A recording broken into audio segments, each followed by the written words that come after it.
My name is Andreas Russo, and in this video here, we're going to talk about the benefits of renting out residential real estate for tenants below market rent value. And this is a section in our book, is within a section in the book that you can buy on Amazon or other places. And then you can directly access for free from the link below, so you can access it for free. You don't have to buy it. If you want to buy it, you can buy it. But I don't ask you to buy it. So if you just access it and read it, I think it's going to be very, very useful. Why do I do this? I tend to rent everything below the real market value. This is something that I've done up until this day. It's not as if I will not change. It is very possible I'll change. Grant Cardone and other people, which are rightful about that, they advocate increasing the rent. It is possible to increase my rents, but because I self-manage them over a WhatsApp, over a phone, and all that, and I don't have them grouped all in one place, then I find it easier that way, because I want them to make me cash without any work. And since I manage them at the moment, I do that. Later on I may do some rent-to-rent, I'm not sure.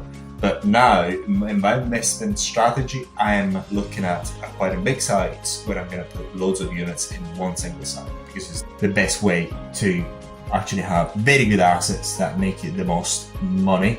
If you've got management on site, or if you're on site, then all the time, then you can start increasing rents and go above market value if you want. But so far I prefer it to do it this way, and I'll explain why. The reason, because I find it very good, is because as my assets, first of all, are extremely high end. I get jacuzzis, steam showers, smart toilets. Stupid what I get in my HMOs and other premises I have. So it's really stupid. People think I'm crazy, but it's actually worked out so far.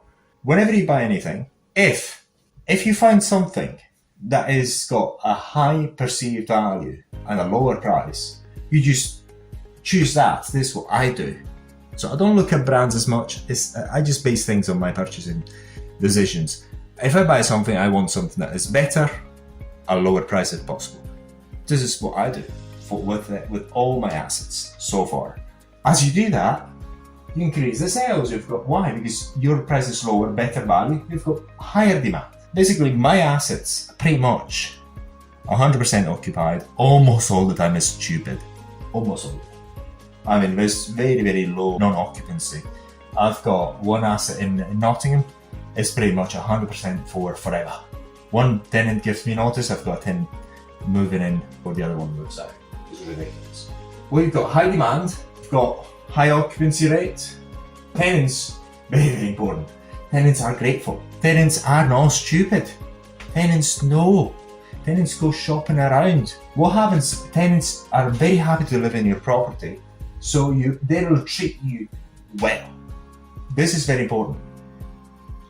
It's very important because many things will go wrong. Toilets will break, showers will break, the heat system will go down. Things always break in any premises. So you have some breakdown time. So what you find is that if you've got good prices, they are more understanding. It's not as if I don't fix them, I fix them as soon as possible. People are not there sleeping. I don't have maintenance people sleeping in the property. They need to take their time in order to go there and fix it. Sometimes 1 day, 3 days, depends on how busy they are. So they treat you well, they're more understanding. Things run more smoothly. It generally is much better. You have, as a landlord or a manager, you've got much better life. And if you are the landlord, you can do this. If you're just an agent, it's going to be more difficult. Tenants do not move out easily. I've got tenants who stay in a freaking room for years. It's ridiculous. They don't move out. Why? If they move out, they know all the other friends live in rooms, very likely. And they know how much they're paying, and they know how much they're getting. Many times when a tenant moves out, they say, oh, I've got a friend who's interested. So I don't even advertise. The word goes around, oh, it's a great place to stay. It's freaking cheap. It's so good. It's not a problem. It's full all the time. And it's good, it's so good for you. I always think is, what is the point on increasing the rent, £20, just getting another £20 a month on top if you've got higher voids? You know, that's what I think. And it's worked out well so far. So you are able, also because you've got high demand, you're able to choose the tenants. So it's not the tenants that choose you. Obviously the tenants will choose you, but you can then, amongst everyone who like it, then you can choose the best. Very, very good point. Because as you've got so high demand, what you can do, you can ask for a lot. So what I normally do is I get a number of people interested, sometimes 2 to 3 people. They don't know that I've got 2 to 3 people looking at the same thing, to purchase the same thing, to purchase the same room, rent the same room.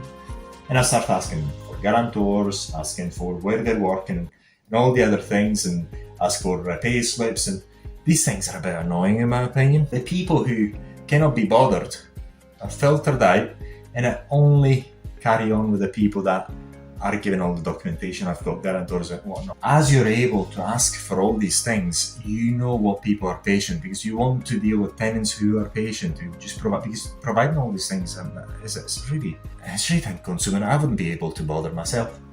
But if they're able to do that, if they've got the patience to do that, they're going to be patient people with you, so you're going to be fine. Therefore, you're able to ask for guarantors. This is very, very important. You do have guarantors if you can. And me, I avoid anyone on benefits. If they don't have a job, don't even consider them. I can afford not to consider people on benefits. It's not my rental market, it's not the market I'm after. All my properties are very high standard. You minimize the risks of having to deal with bad tenants. They always pay, you don't have to evict them, you don't have to ask them to move out. Usually things are running smoothly. Basically, it's the same rule. You get what you give. You want to provide something bad, you get bad tenants. If you get high value at lower prices, you get normal nice life. So all my assets are very high standards. I can afford, no problem. So making an awesome profit most of the time.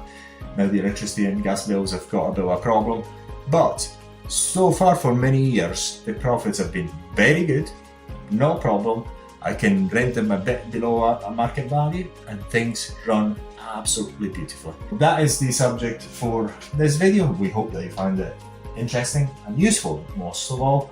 And then if you want to know more on how to avoid evictions and more about investing, get the book.